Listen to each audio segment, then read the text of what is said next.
Okay, let's start the conversation with some rapid fire question. The first one, hero or villain you'd invite for dinner? Margaret Thatcher, fascinating. I regard as hero, some regard as villain. One historical era you time travel to if you could. When the Polish released went and ensured the gates of Vienna held, and their cavalry charged with wings. They had winged cavalry. It was an incredible scene, and they defended Western civilization. I'm not sure I wanted to be in the battle, but I'd love to have seen it. Okay, yeah, I don't think so. You want to join the fight either. Um, the third one lesson you wish everyone learned from history. If you do not look at the mistakes people have made in the past, you are condemned to repeat them. You see the same errors made over and over again. And sometimes it's underestimating the irrationality of your opponent, trying to remember how irrational someone else can be. Learning lessons from history is essential, and a lot of people don't. This isn't a part of the rapid fire questions, but do you think this is the reason why biographies might be the most important books to read? I think biographies are essential reading. The so-called great man theory of history, in which history revolves around individuals, has fallen out of fashion. But there's still so much we can learn from the lives and lessons of individuals of the past. And I think biography, I mean, it's come back in a big way in the 21st century. If you look at sales of serious books now, biographies are right back up there and well deserved. But for much of my life, it's been quite neglected, and I'm very glad to see it back in the spotlight. Yeah, I also see it in with like friends my age. I'm 21 right now, and I'm noticing that many have started reading Napoleon, Alexander the Great biographies, and they're kind of like aspiring, like looking for heroes now because it's quite hard to find them these days. Yeah, absolutely right. My next is going to be a certain idea of France. It's a biography of Charles de Gaulle, which I'll be reading from next week, I think. That's a great one. I just finished The Forgotten Highlander. It's by Urquhart, Alistair Urquhart. What did you think? Poor, it hit me like deeply. Like it made me realize that my bad days aren't really that bad. Yeah, I tell a story in my book about a guy who, in the Antarctic, had to remove he was the only doctor on the base, and he had to remove his own appendix. Um, and one of the reasons, the lesson learn from that story is when you think you've had a bad day, imagine a guy who, has to administer his own sedatives, not too much because he's got to stay conscious and alert, and then has to take a knife to his own stomach. And it went wrong the first time, right? Yeah, he perforated to perforate an organ, had to sew it back up and start again. Oh, that's disgusting. That's Yeah. disgusting. There's a great moment in people's reports of that incident. His name was Rogotsov. There's a great name, a great part where the people who were there trying to offer him moral support and, hold the mirror up for him and so forth. He looked at them and said, "Are you okay?" Like he was worried about them. It shows his mental strength. Incredible. Incredible. Um, Biggest historical misconception you'd love to debunk. That Churchill was a racist. Churchill was a man faced with incredible demands, and if we do think, that notion of great men of history is relevant, he's got to be right up there for me in the historical pantheon. It's very trendy at the moment for a lot of people to traduce Churchill and say he was a bad guy. Churchill was a hero. Yeah, just like we discussed just before the recording, I just finished the book Taking London, and I did an interview with the author. And in the book, you could also like notice the leadership skills Churchill possessed, which was just incredible. I think we've got a lot to thank. I mean, we'd probably speak German right now if it wasn't for him. Both you and me. That's right. And I think it's almost a leadership manual when you look at under incredible pressure. The fate of nations upon his shoulders, dire circumstances, outnumbered and outgunned. As you say, incredible leadership, but not once or twice, but on a sustained basis. Remarkable. Amazing. Um, what's more fascinating, ancient or modern history? Modern history is more approachable in lots of ways, but in my book, I told the story of the Plataeans who went to fight with the Athenians at the Battle of Marathon, And it's one of my favorite words in Greek, panistratia or panistratia. Drop everything, come at once. And it was a small city-state, thousands fighting souls, and they turned up for the battle against the enemy when everyone else failed to do so, refused the call from Athens, including the Spartans, who were supposed to be the toughies of the day. And I find it very hard to look past bits of ancient history too. Do you think there's more to learn from ancient or modern history, or is it kind of the same? I think there are lessons to be learned in all aspects of those historic periods. I think for a lot of people, they find modern history more accessible. So it's quite often, like a lot of history books. My books so far are quite heavily weighted towards the 20th century and the 19th. But those are periods where people feel an instinct, and a lot of my readership lived through those times. But some didn't. Many of them are as young as you. I wish I was, but people who they just find it easier to approach some of those lessons, I suppose. But there are definitely lessons to be learned from ancient history too. Have you noticed when studying people, especially great people, that they were a big fan of studying people before them? Absolutely. And the Yeah. most obvious example is people who became president of the United States. It's timely because we're discussing this as the Americans are going to the polls. And by the time your podcast is out, we'll know who the next president of the United States will be. Yeah. But presidents have always been fascinated by former presidents, what they did, how they did it, how they came to the circumstances in which they made their decisions. But it's true in British politics too. Successful people look to the past for examples of what to do and, just as importantly, what not to do. And you wrote the book Lessons from History. What is the reason that you turned like a Twitter format something into a real book? Thank you for asking. So I wrote the first of these books during lockdown. There's a sequel, More Lessons from History, which was written when we were released from lockdown. Mm-hmm. The first one I wrote because I had gone back to the home I grew up in. My mother and father still lived there, and it was my father's final months. My father was very unwell, and I spent lockdown with them. And I did the best I could to help, but he was sleeping a great deal. Such was his condition, and I was stuck in the house. You couldn't go out, you couldn't see your mates, and nowhere was open if you could. So, my father was a great lover of history, like me, and the house was full of books of history. I started reading very much as random, and I started telling stories online. And I didn't know if I'd do 10 of these stories. Um, I mean, look, I struck a bit of the zeitgeist, I suppose, because everyone else was locked down like I was. But very quickly, literally hundreds of thousands of views. The stories online are up to millions of views now. Hundreds of thousands of views, thousands of comments, cumulatively, I suppose, tens of thousands of likes. Not that I've ever looked at that, but and within 15, 20 of those stories, I had a book deal. So I never saw this coming. But one of the very nice things about it, as you've asked, is that the first sort of 20, 30 stories are stories that I've always been interested in or I was reading about in my dad's library. After that, it was very much a collaborative exercise with my audience, who, by story number 10, people were saying, this should be the next story, or that should be the story you should look at, or this is the detail you missed that I really like about that story. So the books have been, I wrote them, and any mistakes are mine, but they've been very kindly sort of crowd edited by genuinely hundreds of people. So there's a couple of hundred stories in the first two books, and volume three may emerge eventually. Literally hundreds of people have contributed their ideas and their thoughts, and occasionally, to my embarrassment, their corrections. I think that's such a cool thing too. Like when people they'd buy the book and they maybe like find a story that they recommended. Like it feels like They love it. And I will also be honest with you and say it rather helps with sales because someone buys people copies and says, look, I recommended this story, or this story would have been half the length, but I pointed out this thing that he had missed.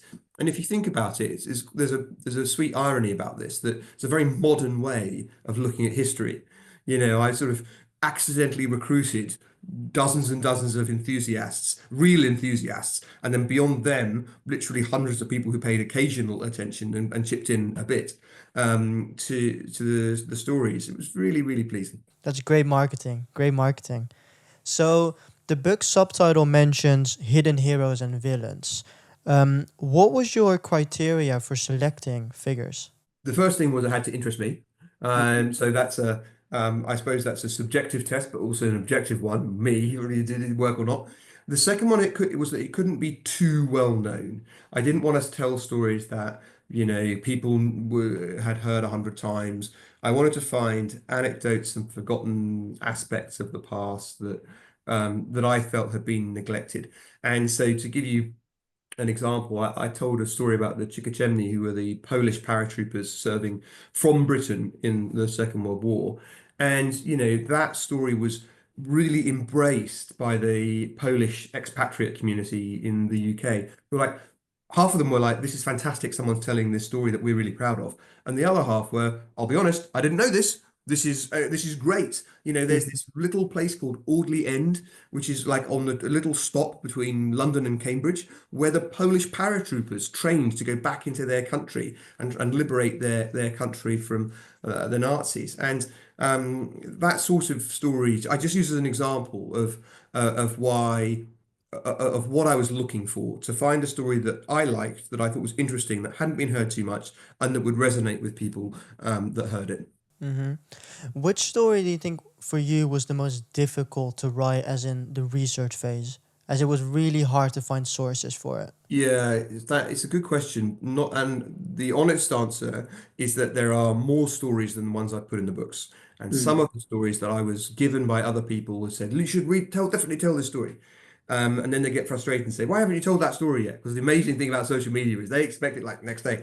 The other criteria is I had to be able to stand it up. I had to demonstrate that it was true and it wasn't just some urban myth, a legend that people had passed down or misheard. And sometimes I just couldn't stand up those stories. And the person who concerned was naturally frustrated, but I'd always explain to them why I'd hit an end to the story. I had a great story about a gift that was given by the Emperor of Ethiopia to a parish church in Suffolk, which is where I'm from, and I so wanted it to be true. And basically, it's not. I, Ah, I went down, I went down like six rabbit holes on this thing. I talked to the church. I really? yeah, I mean, some of these stories. So in your beautiful country, which I love, yeah, I went to Venlo. The great. I stayed in Tegelen. I told Mm. a story about Payne Best and the Venlo incident. First Dutch hostage of the war was in that incident. Brave man called Klopp, who died. Indeed, first Allied prisoners taken, British prisoners taken in the war, except for I think one airman who'd been shot down. Certainly the first German incursion into the Netherlands. I went there and I went to the place and saw the Cafe Bacchus from which these guys were seized. So I talked to this church about this Abyssinian gift, and I talked to other people and I read up about it. I must have spent a bit of time on it. I was really grateful to the person who gave me the story, but it's not true. So you'll note it didn't make it into the books. Mm-hmm. The prisoner you just talked about, the Dutch one, he wrote a biography, right? Yeah, Sigismund Payne Best wrote a biography after the war, which rather gives it away. He survived the war. Hmm. And honestly, his biography, it's absolutely fascinating about the minutiae of being a prisoner of war. He was a prisoner of war, so he was not a Dutchman, he was a British spy, basically, in the Netherlands, undercover in The Hague. And um, he thought he was talking to German resistance people. He thought he was talking to Germans who were willing to even go so far as to try to assassinate Hitler. And he was, in fact, talking to the SS, who were long playing him and drawing him closer and closer. And so he went to this Cafe Bacchus is right on the border between your fine country and Germany. And the SS officers came over and literally dragged him and his colleague into Germany. And in doing so, they killed the Dutchman who was escorting them. So he was the first Dutch casualty of the Second World War. The Germans also then used that as a pretext to claim that the Dutch had violated their neutrality, which might be sort of true, but I mean, so they were on Dutch soil defending against Germans who'd made an incursion into it, so sort of not true. Was Klopp helping them in this anti-Hitler attempt is the reason it's slightly blurred line. But anyway, obviously, unambiguously, the SS were bad guys. The reason, to answer your question, yes, Payne Best writes this biography, and there's like 2 pages about the famous incident that led to his capture, and the rest of it is carping and bitching about how much he didn't like certain prison guards. And I mean, his life was obviously infinitely better than, for example, people who were in Dachau and Auschwitz and so forth. In fact, as one of the earliest prisoners and a relatively senior one, he was treated pretty well. He got all his stuff sent to him. He had like 5 wardrobes worth of stuff.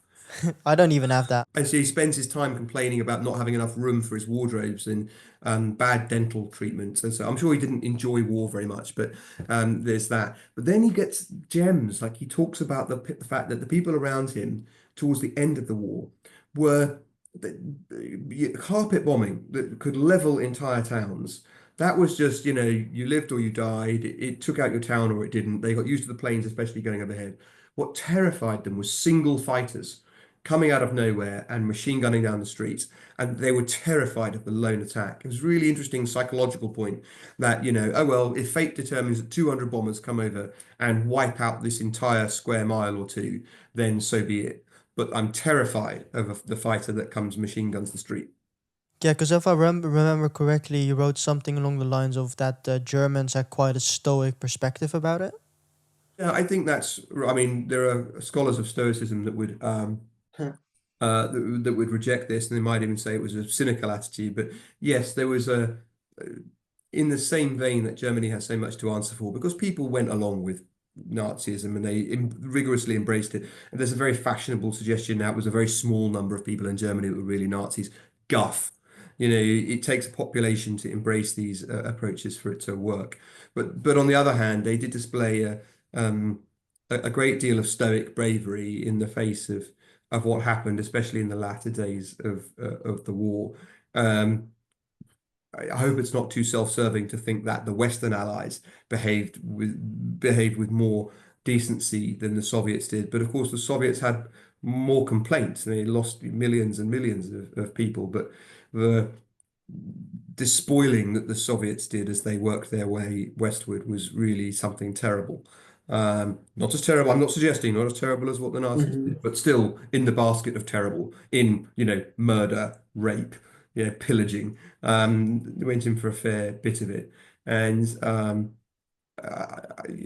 Germany is completely to blame for the Second World War, but for the behavior of individuals and groups in the Second World War, people bear individual and group responsibility, and sometimes Germans are victims too.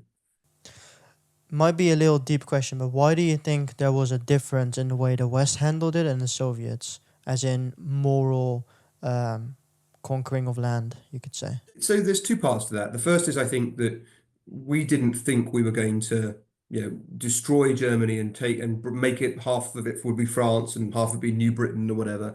And the Soviets were genuinely expansionist. They were, this is Poland's going to move that way now, and we're going to have this much more land, and Finland, you're going to move over that way, and we're going to push this way down into the Balkans and so forth. So there was a genuine expansion of it.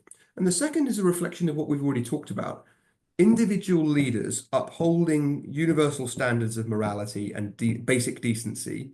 It comes down to individuals in roles at different times. Stalin was a worse guy than most people leading nations at the time, and fish rot from the head down. Leadership sets an example to others.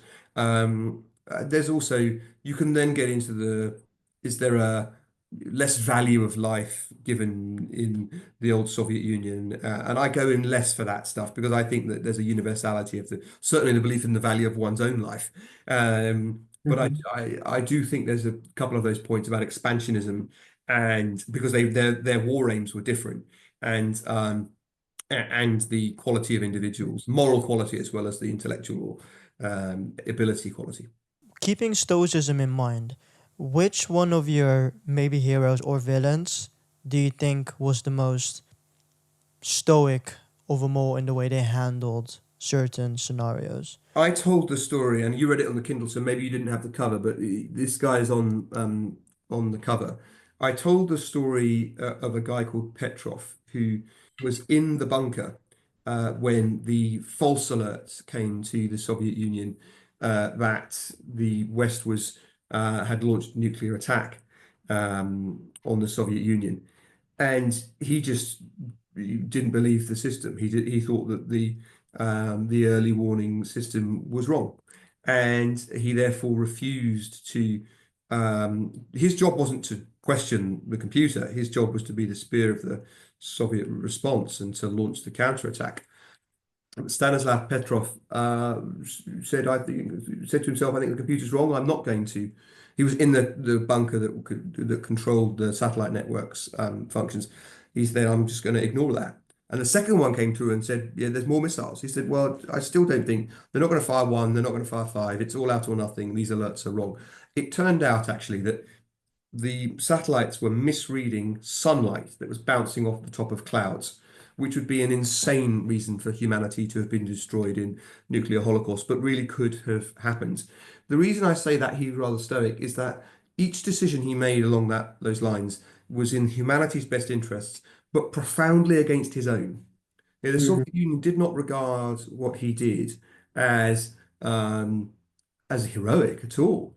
It regarded what he did as disobedient, nigh on treacherous and treasonous to have not followed through with his responsibility. And part of Stoicism, as I understand it, is to um, stand for what you know to be right and then let others form their views and to follow the compass that you believe to be correct. And that's one of the points that part of the reason that's well known is that self-help gurus have recycle this into follow your own star and don't care Yeah. what people think and but actually there's a real moral truth to that point that you determine what you believe to be right, then it's for others to determine what they believe to be right, and that's up to them. That's not up to you. And I think that's part of the Stoic mentality that I admire because he, of course, he was after that happened. Too many people have awareness of these alerts in the process once it winds its way through to the Kremlin and so forth. Too many people knew about it to just ignore it, so they couldn't. And he was sidelined, demoted, shuffled into early retirement. He had a nervous breakdown. Yeah, he was always shunned by the people around him who didn't have security clearance to know what had happened, but they knew he'd done something wrong. That was the nature of the Soviet Union. But Stanislav Petrov saved the world. And so he's both a great example of a classic forgotten hero, but also, I think, a good example in answer to your Stoic question. Yeah, so but he didn't get thrown in jail, right? No, he wasn't jailed, but suspicious characters. Once your card was marked Mhm. it was true with the Stasi in East Germany and so forth, and other repressive regimes. But once your card was marked, you were never free from suspicion again. And as I say, he was never the same man again. He was um, shuffled sideways. Yeah, we would think about giving someone like that a medal and talk about their example of leadership. No, he was demoted.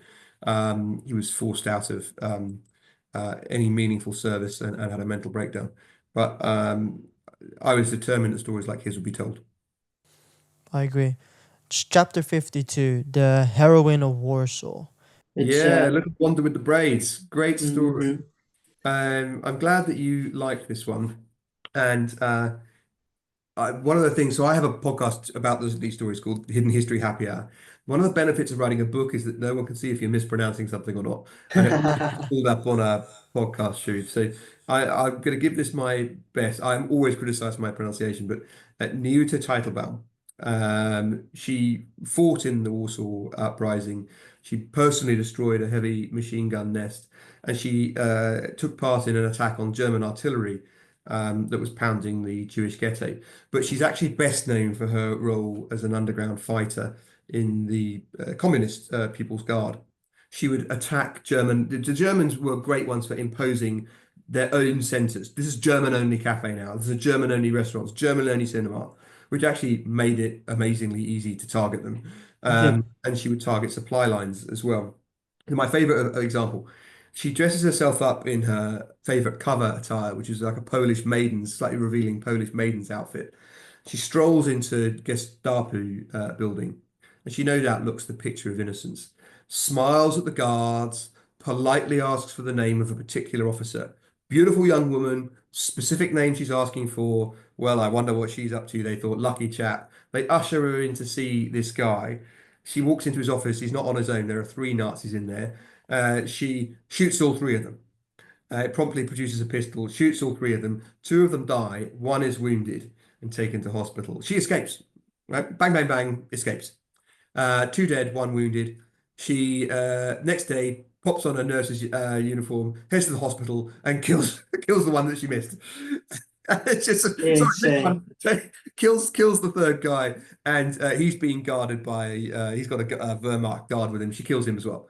So four in 2 days, bang, bang, bang, bang. Absolutely remarkable woman. It was inevitable that in the end she was going to get captured, and captured she was. Interestingly, so she had a poison pill on her. She knew that she would eventually get caught. She was determined to take her own life rather than betray her comrades. She was interrogated for weeks. She was tortured. She never gave anyone up, and they ultimately killed her. And one of the interesting things about that story for me is that this little Wanda with the braids, the picture of innocence, became a kind of bogeyman for the Germans. The boogeyman elevated to myth. They started seeing her around every corner. They started suspecting everyone. And so that harm, that psychological distrust of everything around you, is far more powerful than anything any one person can actually do. You can kill four officers over 2 days, but terrorize or terrify, 10,000 of them. And I thought that was a great story. And you were kindly recommending books to me. And those stories of the Hallows in Maiden or the Pioneer Girls, which is interesting, it's a portmanteau of words, mashed together two words between Hebrew and German, which demonstrates the challenged nature for Central European Jews telling these stories.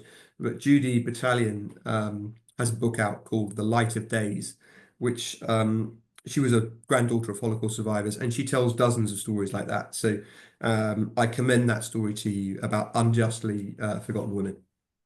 Yeah, while reading it, not only that chapter, but just the book in general, I noticed that my Goodreads was just filled with new books because you recommend new books quite often in the book. Someone said to me that someone wrote to me and said they loved the book, but they particularly appreciated the bibliography because it gave them another 25 books to read.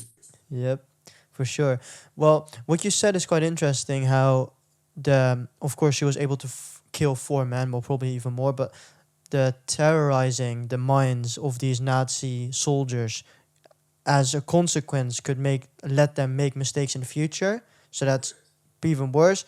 Plus, probably inspire even more women to do something like that. Plus, the Nazi soldiers themselves started suspecting their own wives or girlfriends or mistresses. So it's very powerful. Yeah, you're right. I mean, to be clear, she definitely killed more people than that. So Okay. she led a full-on, full frontal assault. Most guerrilla groups and resistance fighters avoid full confrontations. She led a full frontal assault on the German officers' club in Warsaw, killing four officers in that attack and wounding another 10. So, I don't know what her kill count was, but it was definitely more than four.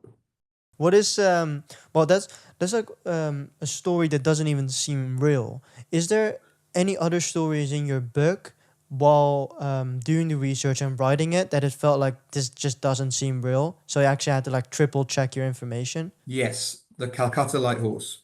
I told the story, and this is the only. I must admit, this is the only story that might be claimed to have been better known before my book because there is a film of it. There is a Mhm. movie that was made. It's not.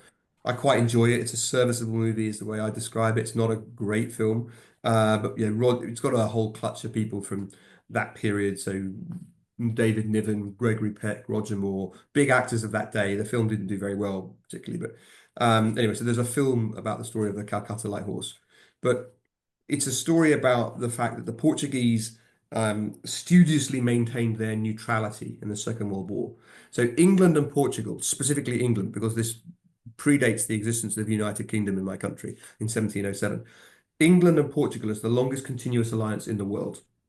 And and an alliance means that you can, if you're at war, you can invoke the alliance to ask the other party to join on your side. We never did that in the Second World War because we never wanted them to have to refuse to do so, and then we'd lose the alliance, which is a nice thing to have, but also the relationship was such that we call them the Azores, the Americans call them the Azores. Portuguese islands of the Azores were a vital part of bridging the gap between what you could fly to either side of the Atlantic and the gap in the middle where U-boats could hunt shipping. And the Azores were really helpful in that. So we never wanted the Portuguese to feel like they had to say, no, okay, we're throwing in with the Nazis, which they could well have done, right? You look at Spain and the situation in the Iberian Peninsula. The Germans were demanding tungsten from them, stuff like that. So we were very keen to keep the Portuguese neutral. And we found out that the Portuguese colony of Goa in India was where German ships had been interned during the war. So if you're a neutral territory when a war breaks out, the authority concerned can and often will intern you and say, right, you're a guest of this establishment until the conflict is concluded. We found out that German ships were transmitting information about shipping in the Indian Ocean. And in no small way, this was leading to the loss of tens of thousands of tons of Allied shipping and material and many, many lives. So we, British spies, slightly violated Portuguese neutrality and went over the border into Goa and snatched the agent concerned. Finding that he was with his wife, we snatched her as well. But I'm sure she wasn't blameless. But anyway, so we kidnapped these two people. But snatching a spy, that's concealable and manageable. The problem in discussing what he was doing with him, the problem was that it emerged that there was a bigger problem. One of the boats that was interned was doing the transmitting because Goa is an important harbour, and these German ships in the harbour were doing the transmitting to the German fleet. So the solution that these spies found was just absolutely extraordinary. They knew some old guys, we would call them old buffers, people in retirement, in this basically a club in Calcutta. In Calcutta, if your Indian geography needs brushing up, is 1,400 miles away from Goa. So they go to this club, retired servicemen, the Calcutta Light Horse, which is a unit that had been on reserve since the Boer War, right? So this is not an active unit. It's a genteel club for people who sit around drinking gin and tonics and talking about polo and occasionally playing it. So some of them had seen service, like the First World War, but being the most recent. But the club's focus was on having a good time. And these two spies go to the men of the Calcutta Light Horse and say, we want you to help us on something. It's for the war effort. We can't tell you what. It's dangerous and you can't tell anyone about it. And their trouble wasn't convincing them to do it. Their trouble was selecting people because every single member of the club volunteered. And the solution then was some of them would cross the entirety of India by rail, pretending various flimsy business pretexts. Some of them would take a barge that was designed for working on a river and sail it the wrong way around India, all the way to Goa. And thirdly, one of their number would go ahead to go ahead of them and say he was an old sailor and he wanted to give people in town a good time and pay prostitutes to be available for sailors all night to try and get these sailors off the ship. Now, what the Brits would then do was sail up to the boats concerned, grab the code books, grab the radios, sink the ships, if captured, claim that they were businessmen out on a frolic of their own who happened to be armed with machine guns. And to prop that story up, they would pour whiskey all over themselves before going into battle. These old guys in their 60s plus. Unbelievably, it all worked. Ships, sailors go to the prostitutes, allies get on the boats, materials seized. Astonishingly, British casualties, 0. Germans killed along the way. German boats either sunk by us or scuttled. Thought there was a much bigger attack on and scuttled themselves, sunk themselves. And amusingly, side note, there was an Italian boat interned in the harbour, and they just scuttled for good measure as well. Oh, bloody hell. Pull the plugs and scuttled. And the interesting postscript about this is there's a very, very good book by James Leeser now called um, The Boarding Party. The reason I was forgetting it is the different name to the name of the film, which is called The Seawolves. The Boarding Party, on which Seawolves was based, is exceptionally good. But there's some bits that even later emerged that are interesting. Three Germans that night were declared missing, and they were not, in fact, missing in combat. They had seen what was going on with the Brits. They volunteered to come and serve with the British Special Operations Executive, our spooks.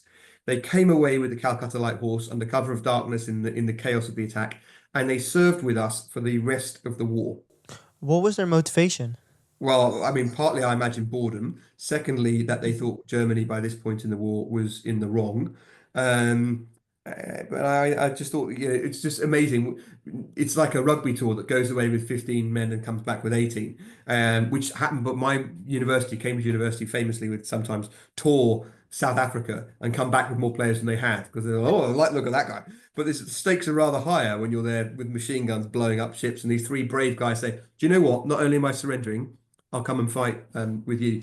And the final postscript is those in command of this operation said everyone gets back, right? Everyone safely gets back. Every single man gets back to Calcutta, another 1,400 miles home, not captured, totally fine. And they're debriefed afterwards, and the officers commanding them say, "One more thing, chaps, don't tell anyone about this. Keep it to yourselves because Portuguese wouldn't like it, you see, violation of their neutrality. So you've got to keep it to yourselves." And they did for 30 years. For 30 years. Wow. We have a 30-year rule on secret material. So it became obvious after the fact when the material was released from the Second World War what had happened. But the men who did it just weren't the sort to tell tales. And so they didn't for 30 years. That's incredible because you must imagine, like, if, I don't know, you go to like a bar, you have a beer, and eventually you want to tell your stories, right? Well, and of course, I can't guarantee you that somebody didn't do that. I Mhm. just know that it didn't get out to the so they may have nodded a wink, and I got up to something in the war, don't you know? And the other guy at the bar probably went, "Yeah, of course you did. Yeah, Yeah, yeah, yeah. yeah. Pull the other one." Yeah, and I don't know what they told their wives. I don't know what they told their children. Daddy, you've been away for a couple of weeks, and you've come back with some scorch marks, and you cut your elbow. What happened? Hmm. And maybe they gave hints, but the story remained under wraps for decades. And I just think that's one of the most amazing things about it. What do you think is the lesson we can learn from this? Is it maybe something to do with use your image wisely in a way, as they were older, so you didn't really like think they'd be up to something like this? I think that's absolutely right. In the same way that in the story we were discussing before, the German officers at the beginning never feared the young Polish woman. They wound up being terrified of all of them. But yeah, but they began by not fearing the young Polish woman at all, who couldn't be a threat. I am sure that those responsible for policing neutrality looked at these old guys in little groups, their sun hats on and doddering along, and they probably exaggerated a bit, but they looked weather beaten and they'd all had a few too many drinks, red faced and big guts, and they thought, no harm. Clearly, British businessmen who've been in the Raj, they've been in India all their lives, they're not an active part of the war effort. Well, they bloody well were. Um, Chapter 10, The Prince Imperial. It's about, well, it's funny that, I mean, it's hard to write a history book and not mention something along the lines of Napoleon. Yes, and I know that you had a Napoleon scholar on before, so and I'm Mhm. a big fan of the podcast, by the way, Sharif, and congratulations on it. I thought that was a great episode. So I'm a bit embarrassed telling this one straight after someone who knows more about Napoleon than me. But this story is not about Napoleon. This is Mhm. a story about Louis Napoleon, who was the son of Napoleon III. I'll just explain that. Napoleon II was Napoleon's son and didn't live for very long. Napoleon III was actual Napoleon's nephew, and Louis Napoleon is the son of Napoleon III. Some people call him Napoleon IV, some people call him the Prince Imperial. So his dad, Napoleon III, it's interestingly, he was the first president of France and the last emperor, and it was that way round as well. So normally you might find a regime that goes from empire and king to democracy. France was the other way round. He'd been elected, then he failed to get re-elected, so then he seized power. And then he lost a war with the Prussians, like a 10-0 kind of defeat to the Prussians in 1870. So he went into exile. So Napoleon III, his son Louis Napoleon, they settled in Chislehurst in Bromley, which, if you know the UK, is not. Where is that? Yeah, exactly. It's sort of outskirts of London. It is not the most obvious place for exiled European royalty. Did they live in luxury still in exile, or Not particularly. I mean, they lived okay, not least because the European royals, even if they were recently manufactured dynasties, tended to stick together. They certainly didn't like the other regime in France, where royals don't fare very well, and the Hmm. guillotine comes out. So they were somewhat supported, but they weren't living like they would have done in France when Napoleon III was emperor or president. Yeah, you see, the Bonapartists, there was still an active lobby in France that wanted to get these guys back. And they believed that Louis Napoleon might come back to France and help to restore La Gloire and have a suitably grand marriage, um, perhaps even to descendants of the British royalty and so forth. So, but he was a very martial sort. He didn't like hanging about. So he joined the British Army. Louis Napoleon, Napoleon IV, joins the British Army as a, that's so ironic. and you've got to think about his prospects for the future. It's a brave commanding officer that sends him into danger's way. You know, he was being discussed as a suitor for the daughter of Queen Victoria, Princess Beatrice. But many in Europe said, yeah, that'd be a good marriage, and then you go off and be Emperor of France, and Britain might be able to help that happen, and Europe would be better off for it. But Hmm. he just, it's very interesting. Sometimes charming young men can cajole normally sensible women around them into doing things they wouldn't normally do. And his mother and Queen Victoria personally intervened with the army to let him have a chance to go into active service. So, the future Emperor of France sets off in excitement for the Zulu Wars, and he dies in a lowly lieutenant's uniform in service to the Queen Empress of India and England's Queen. So we had assigned him, he was obviously a French speaker, we assigned him a guy from the Channel Islands, a Guernseyman called Carey, who's been unjustly blamed in some of the history books for what happened. Carey tried to keep this headstrong young man away from danger and on the straight and narrow.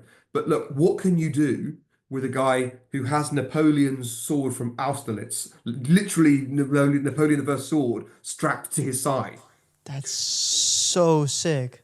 Long story short, it was all Louis Napoleon's fault. He rushes ahead impatiently, ahead of even the other scouting group that we was with, takes a small group of men into disputed territory, not waiting for the rest of his men to catch up with them.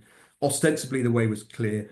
There's a kraal, little native settlement that they're in. They stopped to brew up some coffee, and they had these stabbing spears called assegais, the Zulus, and the Zulus.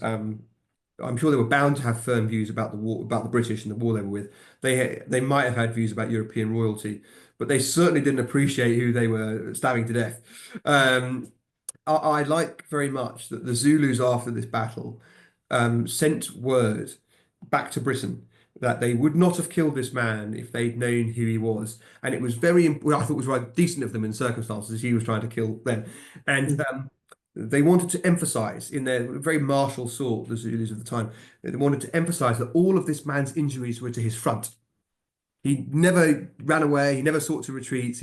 All of his Hmm. injuries were to his front, and he died bravely. But his funeral cortege must have been a dreadfully bleak affair. The Bonaparte household had been struck a mortal, as indeed as it turned out, fatal blow. His mother was devastated, and Queen Victoria personally joined the funeral cortege.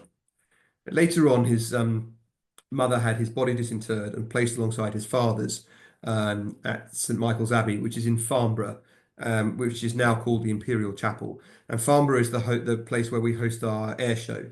So if people are ever in, listeners and viewers are ever in the UK for the air show, you can go and visit. And there are There were various maneuvers to try and get other bits of the Bonaparte family into play, but they came to nothing. And I really think that the Bonapartism, which could have changed the fate of France and therefore much of Europe, died that day in that lowly kraal in the Zulu Wars. So point one lesson, easy one, I think. Sometimes no matter how hot-blooded you are, if those wiser than you say wait, you should wait. And point two, I had fantastic edit. Bite Back Publishing were far more professional. I'm an amateur historian, right? A classic English thing, a enthusiastic amateur. They are incredibly professional. They put together a book that it looked beautiful. They edited it beautifully. They caught mistakes. They were great. The one complaint I had is that Louis Napoleon was assegaied to death, which means you're stabbed to death with a spear. In the printed copy, it appears as assigned to death because they Mm. clearly didn't know the word assegaied, which is fair enough, I suppose. And I should have caught it on the re-edit, but hi ho, it's the one error in the book that I might look at and raise my eyebrows. The character of him kind of reminds me of Churchill in India, kind maybe like feeling invincible, feeling like you're destined for more, but then it not turning out that way. Young Churchill, who famously said there is nothing more exciting in life than to be shot at and missed. Mhm. Well, I'd rather think that Louis Napoleon understood half of that. Yeah, because didn't Churchill say something along the lines of that he felt like he was destined for more, so they wouldn't kill him for something so. He genuinely did. He was taken prisoner and escaped, and he wrote. I think he wrote to his mother afterwards because a lot of Churchill's correspondence is voluminous and has been pored over by historians, so properly authenticated. And yes, I think he did say something as grandiose as that. If it wasn't to his mother, it was someone like that. But, Hmm.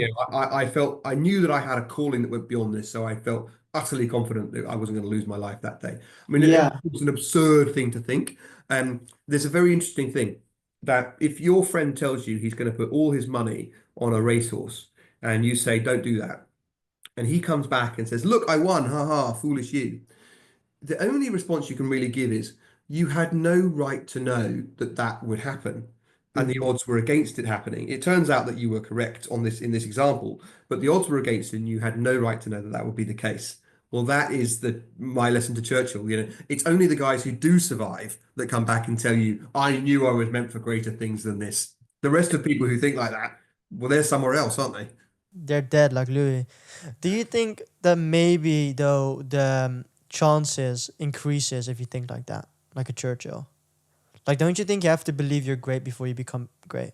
I do think that many people, and politics is full of people who've got a remarkably inflated sense of self-importance, which, on the logic of fake it till you make it, or your iron core self-belief, depending on which you prefer, you need to carry you through. You may need it to carry you through defeat. You may need it to carry you through setback. You may need it to carry you through long terms of inertia and plodding, and your party being in opposition if it's politics, or lack of promotion if it's that, and that sense of purpose that you're going to realize something in the end. I do think a lot of people have that. You're right. Did you think about mentioning Napoleon II in the book, or is he too well known? No, I mean he didn't live long, and he doesn't have a neatest story. But if you like a Napoleon II story, you tell it.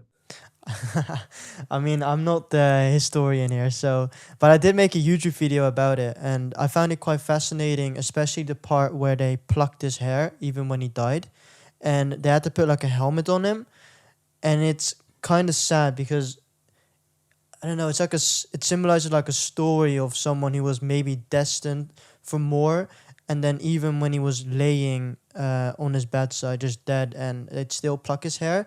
And the funny, well, not necessarily funny, but the interesting thing too is like while he was living Vienna, right? If I'm correct, um, he was ridiculed like every single day, and he wasn't well respected, and that they couldn't show respect even after he died is quite sad. Plus, the Hitler story after that is also quite fascinating. I think he could have been a chapter. That's Well, do you know what? Maybe I'll revisit it, and Volume 3 is still in the works. As we were discussing it, I just make one point about you need that confidence, or at least a belief that you're going. Actually, there are two sides to it. Maybe that iron self-belief is one, and maybe the other is just accepting things as it comes and believing that, fate may take you one way or another, but doing your best in all circumstances. And I think it's the latter that applies to the point I'm going to make to you now. Dwight Eisenhower, who was, of course, Supreme Allied Commander Europe and President two terms of the United States. Eisenhower, was a major for 16 years in the US military. Now, if people don't understand the significance of that, that is career stalling. That is your career going nowhere. And when he made it out from being a major, it was in 1936. He went back up to, we would say lieutenant colonel, the Americans say lieutenant colonel. He went back up to lieutenant colonel, a rank that he had held temporarily during the First World War 20 years before. So he finally got to a rank he had 2 decades ago, just before the Second War broke out. And nobody would look at that record and think there is someone who's going to be a general within 2 years and thereafter will become Supreme Commander Allied Forces Europe and then become a beloved two-term President of the United States. So there's an interesting lesson there, I think, about sometimes if you think your career has stalled, it may not be your fault. It may be the circumstances, fate may have you may just stay there and tough luck. But on the other hand, fate may have something in mind for you and just keep plugging away, which, Eisenhower, I think, was also a deeply Christian man. And I think he probably comforted himself with that. But, God may have something in mind for me, is the sort of thing I'm sure he said to himself. But I think sometimes just keep on plugging away and something may come up. In Eisenhower's example, the something that came up was the Second World War. Yeah, so there's no small thing, but incredible. He'd spent 20 years to get back to a rank he'd held in the First World War, and then he became a general within 2 years. Just extraordinary. I mean, as someone who is definitely admires certain personalities, I still do have to be at least a little realistic that a big importance of them, or at least something that's needed for them to become great, is a great scenario. And the French Revolution was needed for Napoleon. The Second World War was needed for Churchill. And I mean, Churchill didn't really get immense success until the war happened, right? He was like, Well, I mean, he held a number of great offices of state, but the thing about Churchill, and there are politicians like this today, where people had written him off any number of times. Churchill, who famously said who switched parties and then switched back again, and he said, anyone can rat. It takes real character or real courage to re-rat and go back again. Many people had written the Churchill's obituary prematurely. And yes, but your point is, you're right. Without the Second World War in that time, um, he would have been regarded as he would have been like a Castlereagh. He would have been regarded as someone who had never quite reached the heights, had had a fascinating career. Somebody would have written one very worthy big biography, the definitive biography, and that would have been it. exactly, not 2,000 biographies or whatever the numbers. But as you say, cometh the hour, cometh the man. Mm-hmm. Yeah, 100%. I was thinking about that too, where, I mean, even like someone like Alexander, like Persia had to do bad things towards the Greeks and Macedonians for hundreds of years. Otherwise, someone like Alexander would have never been created. Plus, of course, the dad, Philip, who often people forget. Like people, Philip of Macedonia was the real powerhouse, I think. Oh no, that's not fair. that's not It's not fair, but there is no Alexander without Philip. 100%, 100%, and a lot of people forget about that. And that's a same thing with like, I mean, imagine if Churchill had a good relationship, or Napoleon had a good relationship with his father. Maybe then Napoleon would have never been who he is now. If Hitler had been a more successful artist, maybe the Second World War would never have happened. I am convinced that deep in that psyche was a part of the world has rejected me. I will F the world, And if the world had just smiled a little more at that unattractive, unappealing little man and said, you know what, you're quite a good painter, he probably he might not have gone down the route that he did. It is worth remembering that Hitler was not the original Nazi. He came into a movement. It's very interesting. Hitler had two Nazi Party membership numbers. The first was like 5,000 and something. when he was actually like the 500th member. They added a zero or an extra digit because they were trying to pretend they had more members, trying to inflate their numbers. And the Mhm. second number he had was one when they constructed the myth that he was the first person. So he had two Nazi membership numbers, and they were both lies, which I think is very telling about the Nazi Party as a whole and about Hitler. But he joined a nascent movement, and as that movement was underway, many people would have looked at the cast of characters, and they would have potentially they would have looked initially at the World War One fighting ace, flying ace, who whatever you think of what it became later was an unambiguous, proud, brave man, Goering, who became, of course, an absurd, pompous figure and an evil one too.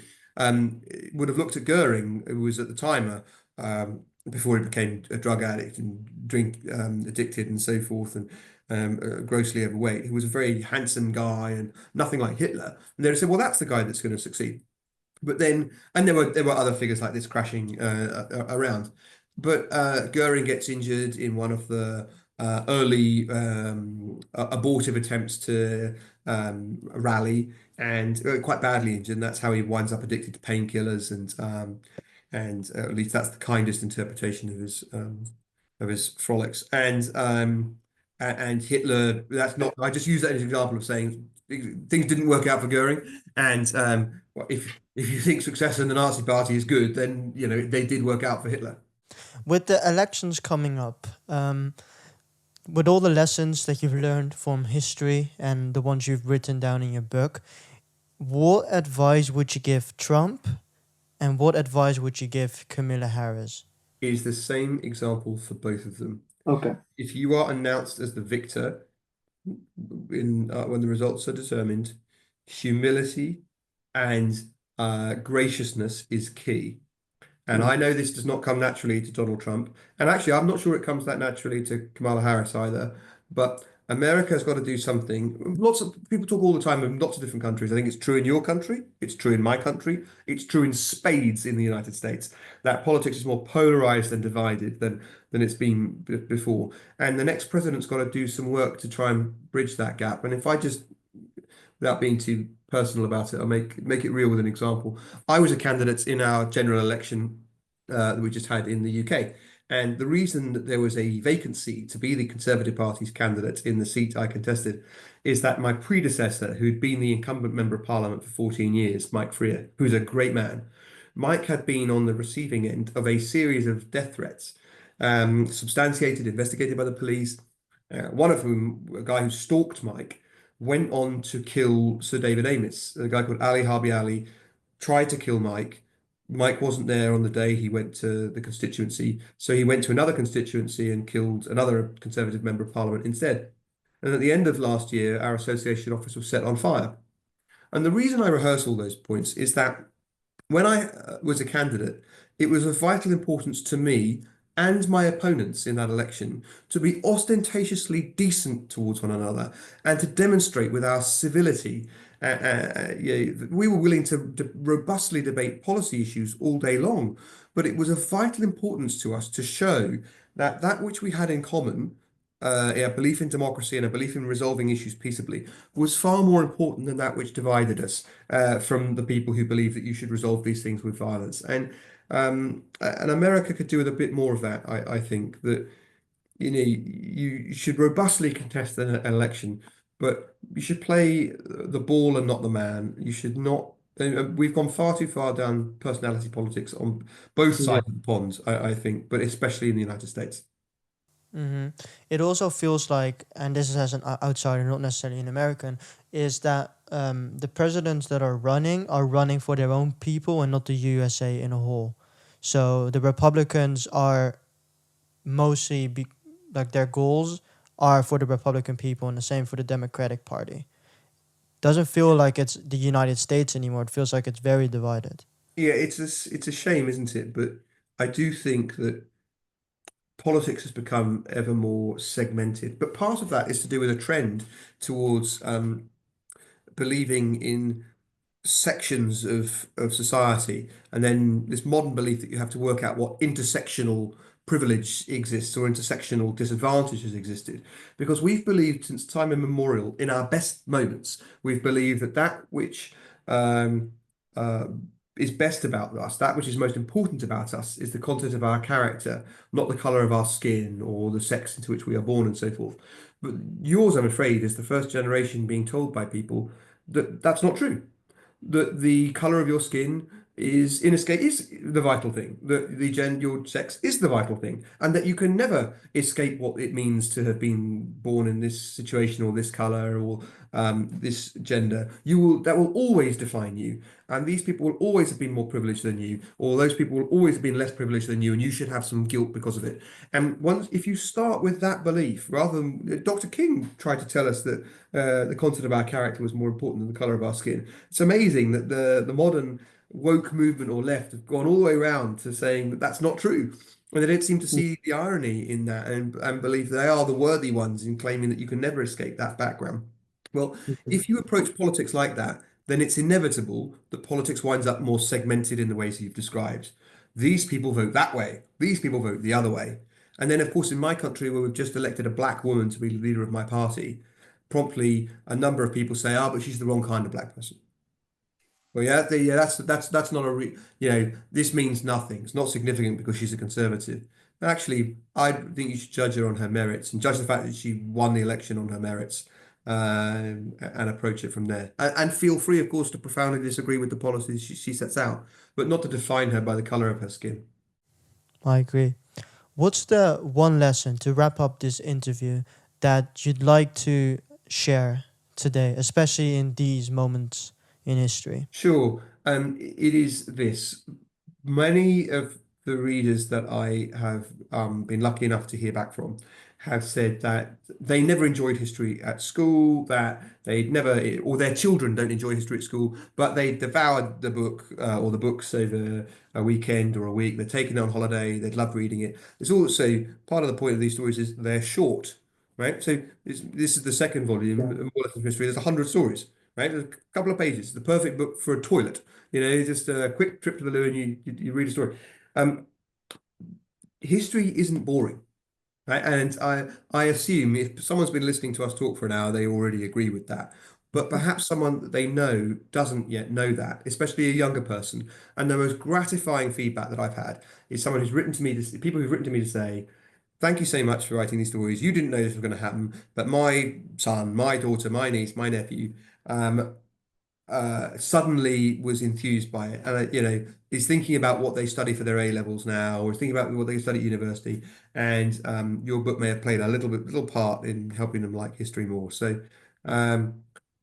people who've got this far already know this lesson. But history matters. History is interesting, and if you realize history through telling stories, young people and those who currently don't enjoy it, I think, will come to like it too. 100%. And it's quite funny that you mentioned this because these are the two things that the authors, the two most recent interviews I've had, one with David A. Bell, who wrote a concise biography on Napoleon, so concise, especially for people who are like new to history, and then Martin Dugard, who wrote a book about the Battle of Britain, and he also mentioned that his goal was for it to read like a fiction book, but it's not it's a non-fiction book. And I've noticed that more now with authors, that they're open for like writing in a way that isn't like multiple volumes and only like meant for professors and stuff. Right. Well, look, if we're trying to capture the minds of the next generation and infuse them with the love of history, you got to fish where the fish are. They're watching TikTok videos, Mm-hmm. shorts. They're not going to read a 3-volume history or something. Maybe they'll read a 2-page story in a volume of 100 stories. And that's part of what I think has meant that I've realized the modest success that I've enjoyed with these books.